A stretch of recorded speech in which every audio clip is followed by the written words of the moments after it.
बिस्मिल्लाहिर्रहमानिर्रहीम। अस्सलाम वालेकुम काश्तकार भाइयों, अगर तो आप मूंग की फसल एक फालतू फसल समझ के काश्त करते हैं तो फिर आपको वीडियो देखने का कोई फ़ायदा नहीं है, आप अपना टाइम ज़ाया कर रहे हैं।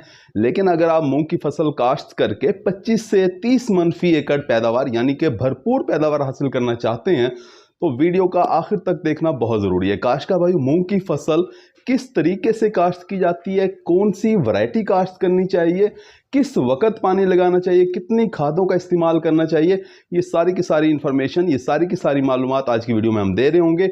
वीडियो का आखिर तक देखना बहुत ज़रूरी है। अगर आपने हमारे चैनल सब्सक्राइब नहीं किया, चैनल को फ़ौरन सब्सक्राइब कर दें, साथ में बेल के बटन को दबा दें ताकि फसलों के मुतालिक हम जितनी वीडियो बना रहे होते हैं वो आपको बर वक्त मिल सकें। काश्त में सबसे पहले अगर बात की जाए कि मूंग की फसल कौन सी ज़मीनों के ऊपर, कौन से रकबों के ऊपर काश्त करनी चाहिए। काश्त में मूंग की फसल जो है वो हल्के मेरा रकबे के ऊपर या फिर मेरा रकबों के ऊपर काश्त करें तो भरपूर पैदावार हासिल होती है।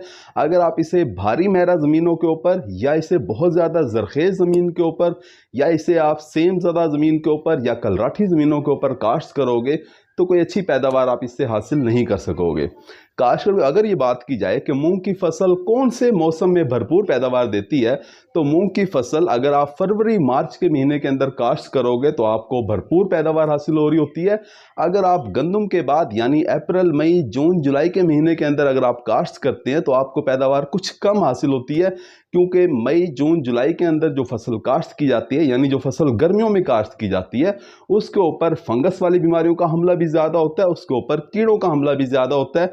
और हमारे काश्तकार भाई जो है ना तो बीमारियों को सही तरीके से कंट्रोल कर पाते हैं और ना ही कीड़ों को सही तरह कंट्रोल कर पाते हैं, यानी वो मूंग की फसल के ऊपर ज़्यादा स्प्रे नहीं कर रहे होते जिसकी वजह से पैदावार शदीद मुतासर होती है। काश्त में अगर आपने अप्रैल मई जून जुलाई के महीने के अंदर भी मूंग की फसल काश्त की है और आपने सही तरीके से बीमारियों को और कीड़ों को कंट्रोल कर लिया है तो इस फसल से भी आप भरपूर पैदावार हासिल कर सकते हैं। काश्त में अगर वैरायटी की बात की जाए कि मूंग की कौन सी वैरायटी काश्त करनी चाहिए तो अगर तो आपके पास सिर्फ 60-65 दिन है तो आपको चाहिए कि आप ऐसी वैरायटी काश्त करें जो थोड़े अरसे के अंदर पक के तैयार हो जाए, यानी कि PRI 2018 जो वैरायटी है, PRI 2018 वैरायटी अगर आप काश्त करते हैं तो ये 60 से 65 दिन के अंदर तैयार हो जाती है और आप इसके बाद कोई भी फसल काश्त करना चाहें वो कर सकते हैं। इसी तरह से अगर आपके पास 70 से 75 दिन का वक्त है तो आपको चाहिए कि आप नायाब 2016 वैरायटी काश्त करें। ये 70 से 75 दिन के अंदर पक के तैयार हो जाती है। एक एक पौधे के ऊपर 30 से 40 फलियां लगती हैं, बेहतरीन पैदावार हासिल होती है। इसी तरह से अगर आपके पास 80, 85, 90 दिन का वक्त है तो फिर आप अजरी वैरायटी काश्त कर सकते हैं, बहावलपुर मूंग काश्त कर सकते हैं, अब्बास मूंग काश्त कर सकते हैं। इसी तरह से जो हमारे बरानी इलाके के काश्तकार हैं उन्हें चाहिए कि वो चकवाल मूंग 6 जो वैरायटी है वो काश्त करें।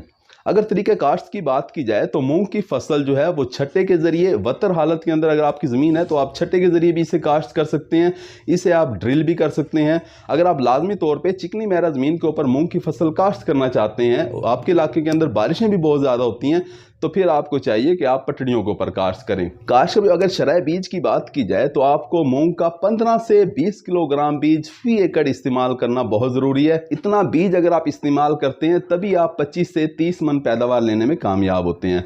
काश्त में मूंग की फसल के अंदर जड़ी बूटियों का कंट्रोल करना भी बहुत ज़रूरी है।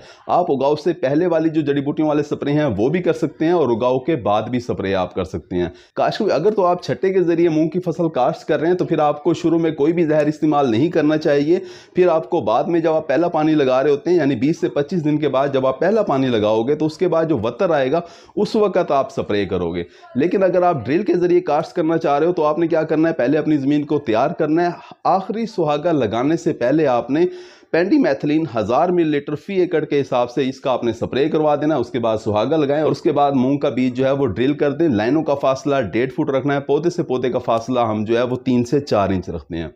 काश्त इसी तरह से पटड़ियों के ऊपर काश्त करने का तरीका ये होता है कि पहले आप खुश्क ज़मीन को तैयार करते हैं, उसके बाद बीज का छटा करते हैं, उसके बाद आप 2.5 फुट के बेड बना देते हैं, फिर आप पानी लगाते हैं। पानी लगाने के बाद जो गीला वतर होता है उसमें आप पेंडीमेथिलीन का स्प्रे करवा देते हैं। काश कभी अगर आप किसी भी वजह से शुरू में पेंडिमेथिलीन या डुअल गोल्ड का स्प्रे नहीं कर सके तो फिर आप पहला पानी लगाने के बाद, यानी जो पहला पानी आप 20 से 25 दिन के बाद लगा रहे हैं, उसके बाद आप वत्तर हालत के अंदर स्प्रे कर सकते हैं। किसी भी कंपनी का लैक्टोफिन ले लें या फ्यूमिसाफिन जो है जहर है, या आप किसी भी कंपनी का लेके इसका आप स्प्रे कर सकते हैं। अगर घासनुमा जड़ी बूटियां भी आपके खेत के अंदर मौजूद हैं तो आप कैजिलोफोप मिथाइल जो है वो इसके साथ मिक्स कर सकते हैं। दोनों को मिक्स करके स्प्रे करेंगे, तमाम जड़ी बूटियां खत्म हो जाएंगी, मूंग के पौधों को कोई फर्क नहीं पड़ता। काश कभी खादों के इस्तेमाल की अगर बात की जाए तो मूंग की फसल अगर आप काश्त कर रहे हैं तो 1 बोरी DAP ज़मीन तैयार करते वक्त डालना बहुत ज़रूरी है। आधी बोरी पोटाश भी आपको डाल देनी चाहिए। अगर आपकी ज़मीन नहर के पानी से सैराब होती है तो आप पोटाश से तो बच सकते हैं, लेकिन 1 बोरी DAP अच्छी पैदावार लेने के लिए बहुत ज़रूरी है। काश को अगर आपाशी की बात की जाए तो मूंग की फसल को 3 से 4 पानी लगाने पड़ते हैं। पहला पानी आप जितना देर से हो सके उतना देर से लगाएं, यानी 20 दिन बाद, 25 दिन बाद, 30 दिन बाद अगर आप पहला पानी लगाते हैं, जिस वक्त फूल उठाना शुरू कर दे फसल, उस वक्त आप पहला पानी लगाएं। उसके बाद दूसरा पानी जो है वो फलियां बनते वक्त, और तीसरा पानी जो है वो दाना बनते वक्त लगाएं। काश कभी मूंग की फसल के अंदर अगर आप बहुत ज़्यादा पानी लगाते हैं तो आपकी फसल के पौधे बढ़ोतरी बहुत ज़्यादा करते हैं और फलियां कम लगती हैं। तो मूंग की फसल को थोड़े पानी लगाना बहुत जरूरी है। काश कभी कीड़ों की अगर बात की जाए तो जैसे ही मूंग का पौधा बाहर निकलता है, जब उगाव उसका हो रहा होता है, तो चोर कीड़ा जो है वो इसके ऊपर हमलावर हो सकता है। उसका इलाज ये होता है कि आप असर के बाद जो है वो स्प्रे कर दें, बाइफेंथ्रिन किसी भी कंपनी का लेके, या आप लैम्डासाइलोथ्रिन 250 मिलीलीटर फी एकड़ के हिसाब से शाम के वक्त आप स्प्रे कर दें। काश उसके बाद जब हमारा पौधा थोड़ा सा बड़ा होता है, यानी पहला पानी जिस वक्त लग रहा होता है, 20 से 25 दिन की जब हमारी फसल होती है, तो आमतौर पर उसके ऊपर लश्करी सुंडी का हमला हो जाता है। आपको चाहिए कि आप किसी भी कंपनी का ल्यूफिनोरान लें। सिंजेंटा कंपनी के पास मैच के नाम से मिल रहा होता है। 200 मिलीलीटर फी एकड़ के हिसाब से इसका आप स्प्रे करवा दें, लश्करी सुंडी आपकी कंट्रोल हो जाएगी। इसी तरह से जैसे ही मूंग का पौधा फूल निकालने लगता है तो उसके ऊपर थ्रिप्स का हमला होता है। गर्मियों की अगर आपकी फसल है तो थ्रिप्स का, स्पाइनोला बग का हमला लाजमी तौर पर हो रहा होता है फसल के ऊपर। थ्रिप्स के 2-3 स्प्रे करना बहुत जरूरी है। थ्रिप्स जो है ये फूलों के दरमियान बैठा होता है। अगर आप इसका स्प्रे नहीं करते तो वो शाखें जिनके ऊपर फलियां लगनी होती हैं वो सारी आपको टूण-मुड़ नजर आ रही होती है। एक शाख के ऊपर आपको 2-3 फलियां नजर आ रही होती हैं, जबकि उस शाख के ऊपर 10-10 फलियां लगनी चाहिए। तो काश में थ्रिप्स का जो है वो वक्त पे कंट्रोल करना बहुत जरूरी है। किसी भी अच्छी कंपनी का क्लोरफिनापायर लेके आप वो स्प्रे कर सकते हैं। स्वात एग्रो कंपनी का पायरेट के नाम से मिल रहा होता है। सिंजेंटा कंपनी का सोल्विगो, उसका भी आप स्प्रे कर सकते हैं। 2 से 3 स्प्रे थ्रिप्स के करना जरूरी है। इसी तरह से स्पाइनोला बग जो है वो भी इसके ऊपर हमलावर हो रही होती है मूंग की फसल के ऊपर, खास तौर पे जिस वक्त फलियां बन रही होती हैं, तो ये फलियों के ऊपर आपको बैठी हुई नजर आएगी। ये उससे रस चूस लेती है दानों से, दाने सुकड़ जाते हैं, फलियां टेढ़ी हो जाती हैं, फलियां खाली रह जाती हैं। तो स्पाइनोला बग को कंट्रोल करने के लिए आप किसी भी कंपनी का बाइफेंथ्रिन इस्तेमाल कर सकते हैं, लैम्डासाइलोथ्रिन भी इस्तेमाल कर सकते हैं, गैमासाइलोथ्रिन भी इस्तेमाल कर सकते हैं, या आप कॉन्फिडोर या मिडोक्लोप्रिड जो है वो भी इस्तेमाल कर सकते हैं। लेकिन आपको ये जहर 8 से 10 दिन के बाद दोबारा करने पड़ेंगे, क्योंकि स्पाइनोला बग का हमला जो है वो बार बार हो रहा होता है।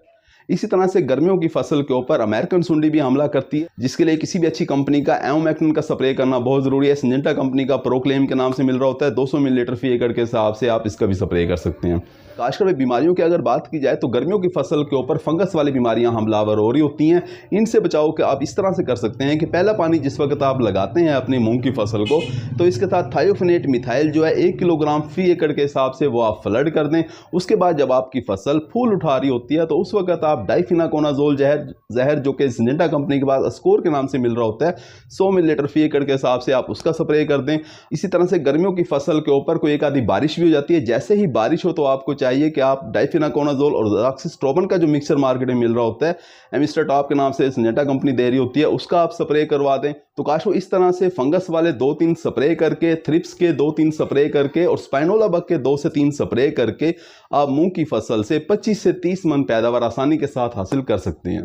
उम्मीद है कि वीडियो आपको समझ आ गई होगी। अपना ख्याल रखिएगा। अल्लाह हाफिज।